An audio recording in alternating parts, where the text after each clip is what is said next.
اعوذ باللہ من الشیطان الرجیم بسم اللہ الرحمن الرحیم الصلاۃ والسلام علیکہ یا رسول اللہ وسلم علیکہ وعلی آلکہ وصحابکہ یا حبیب اللہ۔ محترم ناظرین و سامعین کرام، مرزا جونیئر جیلمی انجینئر کے آئے روز نئے نئے فتنے اور نئے نئے خرافات اور دین میں نئی نئی اختراعات ہمارے سامنے آتی رہتی ہیں اور نئے نئے من گھڑت مسائل بیان کرتا رہتا ہے۔ ہم کوشش کرتے ہیں کہ اس کا آسان طریقے سے اور مدلل جواب آپ کے سامنے رکھیں تاکہ آپ خود سے فیصلہ کر سکیں کہ غلط کیا ہے اور صحیح کیا ہے۔ مرزا جونیئر جیلمی آپ کو معلوم ہے کہ دور حاضر کا بہت بڑا فتنہ ہے، اس میں تو کوئی شک کی گنجائش نہیں ہے۔ ویڈیو کو مختصر کرنے کے لیے آپ سب سے پہلے مرزا کی ویڈیو سنیں، پھر اس کے اوپر بات ہوتی ہے۔ اور ویڈیو شروع کرنے سے پہلے آپ سے گزارش ہے کہ میرے چینل کو سبسکرائب کر دیں، میرے اس ویڈیو کو لائک اور شیئر ضرور کریں اور کمنٹ سیکشن میں اپنی رائے سے ضرور آگاہ کیا کریں۔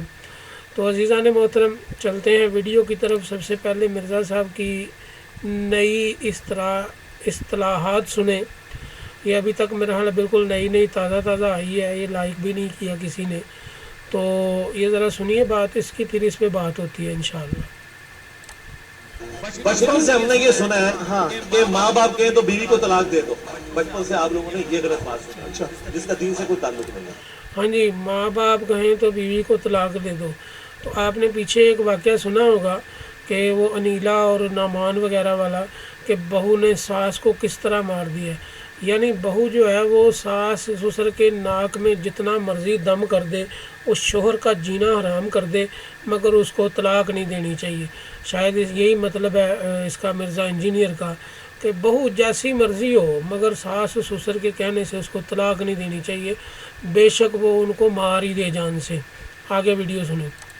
اس وقت صرف ایک بندہ ہے جس نے تھوڑی بہت آواز بلند کی، وہ مولانا طارق جمیل صاحب حفظہ اللہ تعالی، لیکن انہوں نے بھی علمی دلائل کے ساتھ بات نہیں رکھی، اپنا پوائنٹ آف ویو رکھا ہے۔ لیکن میں قرآن و سنت کی روشنی میں جی، مولانا طارق جمیل نے جو بات کی ہے وہ یہ ہے کہ بہو پہ ساس سسر کی خدمت جو ہے وہ واجب نہیں ہے یا فرض نہیں ہے، یعنی اس کے لیے لازمی نہیں ہے۔ وہ تو ایک بڑی بھونڈی سی اور غلط بات ہے اور اس کا دین کے ساتھ کوئی تعلق نہیں ہے۔ اب مرزا آگے کہہ رہا ہے کہ میں قرآن سے دلائل رکھ سکتا ہوں۔ سنیں ذرا بات۔ ساری چیزیں ڈیفینڈ کرنے کے لیے تیار ہوں کہ یہ جو آپ کو دین بتایا گیا نا، جس میں آپ کو ماں باپ ایک منی گاڈ بنا کے پیش کیے گئے اور بیوی کو ایک، یہ منی گاڈ کا لفظ مرزا جو ہے نا یہ ویڈیوز میں کئی مرتبہ بول چکا ہے، تو مرزا کو چاہیے کہ وہ اس لفظ سے توبہ استغفار کرے، کیونکہ یہ لفظ بولنا انسان کو کفر میں مبتلا کر دیتا ہے۔ یہ کفر ہے، یہ لفظ بولنا کفر ہے، ایسا نہیں بولنا چاہیے۔ منی گاڈ کا مطلب یہ ہے کہ کسی اور خدا کو تسلیم کرنا، یعنی چھوٹا خدا تسلیم کرنا۔ تو یہ مرزا کا اپنا اندر کا بغض ہے، اناد ہے، کینہ ہے۔ یہ بھی والدین کا اور ساس سسر کا سخت قسم کا گستاخ، بدتمیز اور نافرمان ہے۔ بدتمیز لوگ ہی ایسے نظریات رکھتے ہیں اپنے۔ تو آگے ویڈیو سنیں۔ دل میں بنا کے پیش کیا گیا، حالانکہ اسلام میں ساس سسر کا رشتہ ایگزسٹ ہی نہیں۔ جی، اسلام میں ساس سسر کا رشتہ ایگزسٹ ہی نہیں کرتا۔ آپ اس ویڈیو، میری ہی ویڈیو کو دوبارہ پلے کر کے دیکھ لیں، کیونکہ میں دوبارہ نہیں پلے کروں گا۔ اس کی وجہ یہ ہے کہ کاپی رائٹ وغیرہ کے خدشات ہوتے ہیں، تو میں نے پہلے ہی بہت لمبی جو ہے نا وہ ڈسپلے دکھا دیا آپ کو۔ اچھا، اس میں جو ہے وہ سب سے اہم اور بنیادی نقطہ جو ہے وہ یہ ہے کہ سب سے پہلا نقطہ جو ہے، میں ایک مرتبہ پھر کہ مرزا جو منی گاڈ کہتا ہے، اس سے اس کو چاہیے توبہ کرے، کیونکہ یہ کفریہ کلمہ ہے۔ تو یہ لفظ بولنے کے بعد مرزا انجینئر دائرہ اسلام سے خارج ہو چکا ہوا ہے۔ منی گاڈ کا تصور یا جہاں پہ کنسیپٹ پیش کیا جائے گا، تو اس کا مطلب یہ ہے کہ وہ کسی چھوٹے خدا کو بھی مان رہا ہے۔ اور مرزا کی کسی بھی ویڈیو میں مجھے اس بات کی تردید نہیں ملتی کہ یہ منی گاڈ بطور کس نقطۂ نگاہ سے کہتا ہے۔ جس نقطۂ نگاہ سے بھی کہے، منی گاڈ کہنا ویسے ہی کفریہ کلمہ ہے۔ خدا کے تقابل میں کسی کو لانا، خدا کا کسی کو شریک ٹھہرانا، چاہے وہ برابر کا خدا مان لیا، یعنی خدا مان لیا جائے یا منی خدا مان لیا جائے، وہ ایک ہی زمرے میں آتا ہے۔ تو مرزا انجینئر کو اس سے توبہ کرنی چاہیے۔ تو تو دعا میں اس لیے نہیں کروں گا کہ رئیس المنافقین کی طرح اس رئیس المنافقین کے لیے بھی 70 مرتبہ بھی دعا کی جائے تو وہ اللہ کی بارگاہ میں قبول نہیں ہوگی، کیونکہ یہ نبی اکرم صلی اللہ علیہ وسلم کا گستاخ ہے، قرآن کا گستاخ ہے، صحابہ کا گستاخ ہے، یہ اللہ کی شان میں بھی گستاخی کر رہا ہے منی گاڈ کہہ کے، تو آپ اس سے خود اندازہ کر لیں۔ اچھا، بہرحال آج کی ویڈیو کا جو اصل عنوان ہے وہ یہ ہے کہ یہ بات بڑی مشہور ہے کہ ساس بہو اور ساس کا رشتہ جو اس میں بہو کے اوپر یہ بات لازم نہیں ہے۔ سب سے پہلے تو مرزا انجینئر کی اس بات کو ہم قرآن پاک سے ہی رد کرتے ہیں۔ مرزا جو کہہ رہا ہے کہ ساس اور سسر کا رشتہ، ساس اور بہو کا رشتہ ایگزسٹ ہی نہیں کرتا۔ ذرا آپ کو میں قرآن پاک سے ہی اس معاملے کو میں آپ کے سامنے رکھتا ہوں۔ یہ دیکھیں جی، یہ ہے سورہ فرقان اور اس کی آیت نمبر 54، آیت نمبر 54۔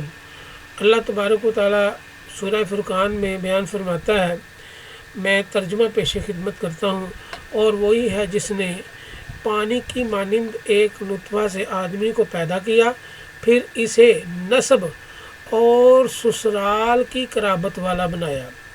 یہ اللہ تبارک و تعالیٰ نے سسرال کا رشتہ ایگزسٹ کیا ہے، سسرال کا رشتہ قرآن پاک نے تسلیم کیا ہے۔ اللہ تبارک و تعالیٰ کے نزدیک سسرال کے رشتے کی اہمیت ہے، اسی لیے اللہ تبارک و تعالیٰ نے اس کا ذکر کیا ہے۔ تو مرزا انجینئر کہہ رہا ہے کہ یہ رشتہ اسلام میں ایگزسٹ ہی نہیں کرتا۔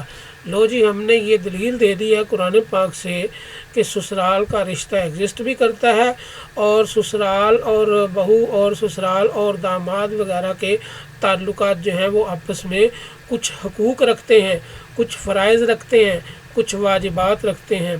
اب آئیے ذرا ہم تھوڑا سا قرابت داروں کے بارے میں بھی معاملہ دیکھتے ہیں، جس میں ہم دیکھتے ہیں کہ سب سے قریبی رشتہ جو ہے وہ سسرال کا، ساس سسر کا ہے کہ نہیں، داماد کے لیے بھی اور بہو کے لیے بھی۔ داماد کے لیے ساس و سسر والدین کی حیثیت رکھتے ہیں، اور بہو کے لیے بھی ساس اور سسر والدین کی حیثیت رکھتے ہیں۔ تو اب بہو کو اخلاقی طور پر ہی صرف اپنے ساس سسر کی خدمت کرنی ہے، یا اس پر کوئی واجبات بھی ہیں، کوئی فرائض بھی ہیں کہ وہ اپنے ساس سسر کی خدمت کرے؟ اسی طرح داماد کے ضمن میں ہے۔ مرزا انجینئر کو بھی چاہیے کہ وہ تھوڑا سا نیٹ سے ہی علم حاصل کر لے، اگر اس کو خود سے علم نہیں آتا۔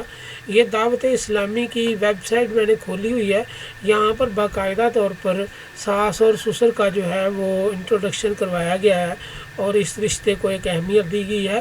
میں اس کا لنک جو ہے وہ ڈسکرپشن میں دے دوں گا، اس کو آپ ویب سائٹ کو خود پڑھ لیجئے گا۔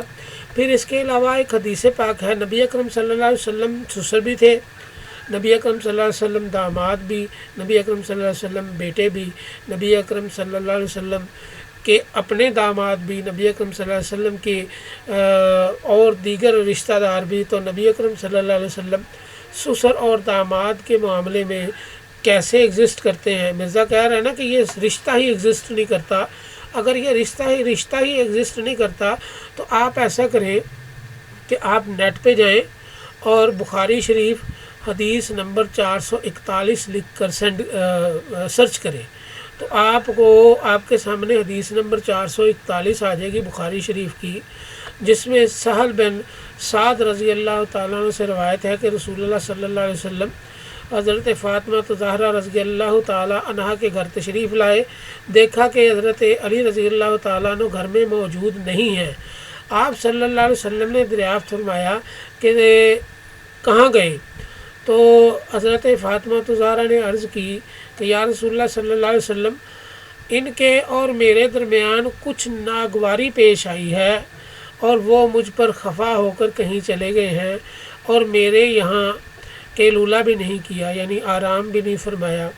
اس کے بعد رسول اللہ صلی اللہ علیہ وسلم نے ایک شخص سے کہا کہ علی رضی اللہ تعالیٰ عنہ کو تلاش کرو کہ کہاں ہیں۔